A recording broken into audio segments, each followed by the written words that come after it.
Hi everyone, welcome to ZMS offline and online platform. Today our seminar about birth injuries. In this seminar we will cover all about that, definition, risk factors, vacuum and forceps delivery, classification. In classification we will talk about trauma, muscle trauma, nerve traumas, last but not least fractures. As well as we will discuss about the shoulder dysplasia and torticollis. So let's start from the definition.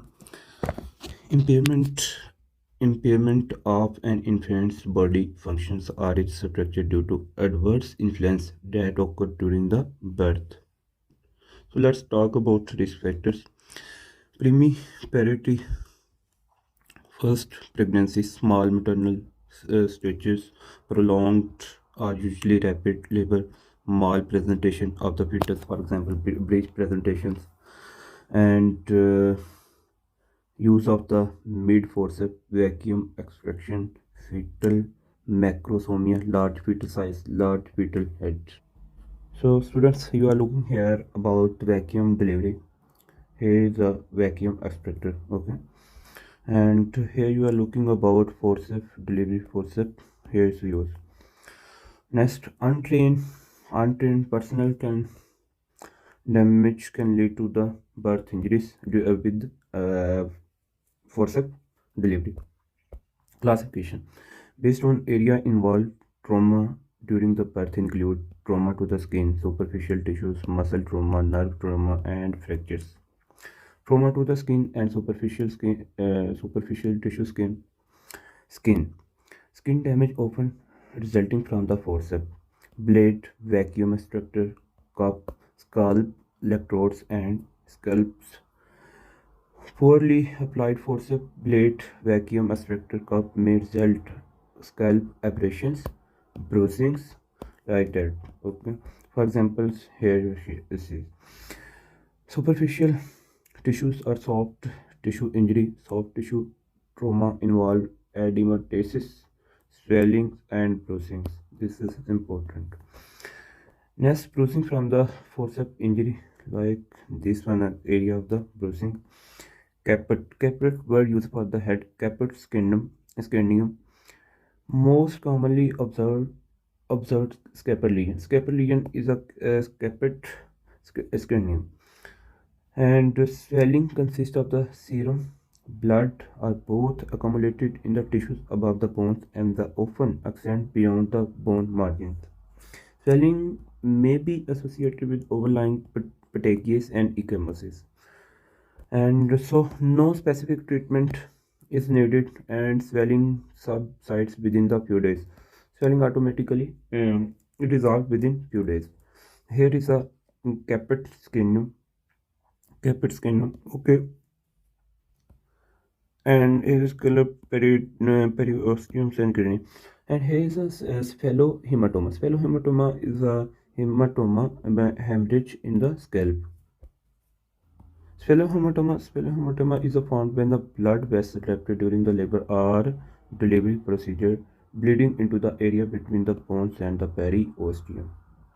And injury occurs most often with the primiparous delivery and is often associated with the forceps delivery and vacuum extraction.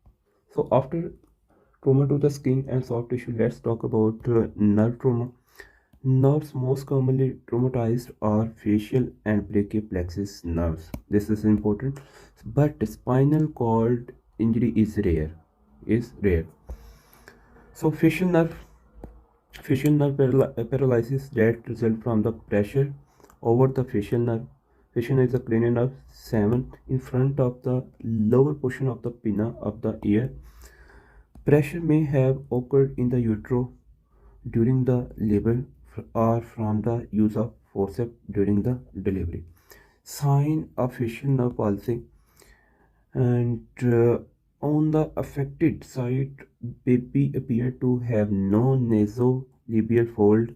Here you are looking here, nasolabial fold missing, and eyelid remain open, and the mouth is drawn over the unaffected side. This is important. The baby will roll excessively, may be unable to form an effective seal on the breast or teeth. It is a congenital bypass facial palsy, but trauma. So after Bell palsy, after facial palsy, let's talk about brachioplexus. Injury to the brachioplexus may result in the paralysis of entire arm or paralysis of the forearm and hand, and it is called brachioplexus palsy, or second name is arc donkey palsy. What is a pathophysiology? Trauma of the brachioplexus occur in the vertex presentation when a lateral traction is exerted on the head and neck during the delivery of the shoulder. This paralysis is a result of the trauma involving the fifth and sixth cervical spinal nerves. Here is a you are looking here regarding brachioplexus injury. Here is a complete entire arm, of palsy or donkey palsy, the in the left. Okay, so it's a brachioplexus damage. So after brachioplexus, let's talk about muscle trauma. Injury to the muscle result from the tearing and when the blood supply is disrupted.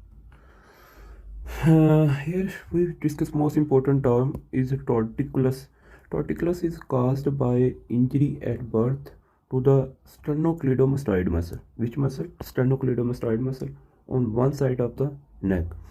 When contracted simultaneously, these muscles allow the head to flex. Which muscle? Sternocleidomastoid muscle.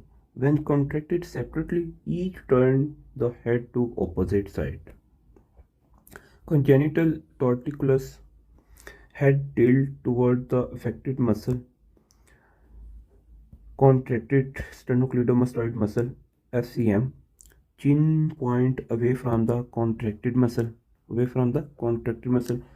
is about management? Torticollis management involve passive muscle stretching exercise, initially under the guidance of the physiotherapist, and next, and actively encouraging the baby to move the neck, and exercise include number one, tilting the head away from the affected side so that the ear can be brought into contact with the opposite shoulder, rotating the chin toward the tight sternocleidomastoid muscle. Swelling will usually resolve over the several weeks to months. Occasionally, surgical intervention is required if there is no resolution by 1 year. If within 1 year no solution, then surgical intervention will be the required. So let's talk about shoulder dystocia. It's also second most important one. Shoulder dystocia that occur during the delivery when infant shoulders become lodged in the mother pelvis. Once again, shoulder dystocia that occur during the delivery when infant shoulder become lodged in the mother pelvis, often when the baby is proportionately too big for the birth canal. So this term is also spelled pelvic disproportions. Shoulder dystocia here. Shoulder dystocia is the impaction of the anterior fetal shoulder against the maternal pubic bone after delivery of the fetal head. So let's shoulder dystocia is a delivery. Symptoms of the shoulder dystocia is not when the baby shoulder is stuck in the mother pelvic area after the head has already come out. This is and lead to the symptoms. What is the risk factor? Maternal diabetes, fetal macrosomy, large size of the fetal, late labor and delivery, previous history of the shoulder dystocia, induced labor, maternal obesity, morbid ability can lead to and pregnant with more than one baby, multiple. So let's talk about after nerve injury fractures. Neonatal fractures usually occur during a difficult delivery as traction is applied. Fractures are rare, but the most common are fractures of the clavicle, humerus, femurs, and skulls. With all such fractures, cracks may occur during the birth. Cracks is important. So let's talk about clavicle. Clavicular fractures are the second most common type of birth trauma after the skin and superficial tissues injury. Fractures can occur with the shoulder dystocia or vaginal pre-birth. if the baby is macrosomic, if the macrosomic large size of the baby. Second is humerus. Mid shaft fractures can occur if with shoulder dystocia or during the vaginal breech birth. The mid humerus mid shaft fracture can occur if with shoulder dystocia or during a vaginal breech birth.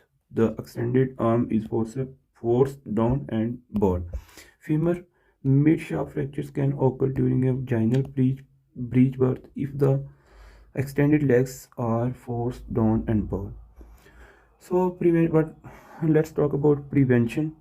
To prevent a defect early intrauterine fetal asphyxia, avoid premature delivery, avoid traumatic vaginal delivery, extend the use of cesarean C-section in abnormal or complicated presentation, more liberally, improve level of the doctors and nurses. Thank you. So see you in next video.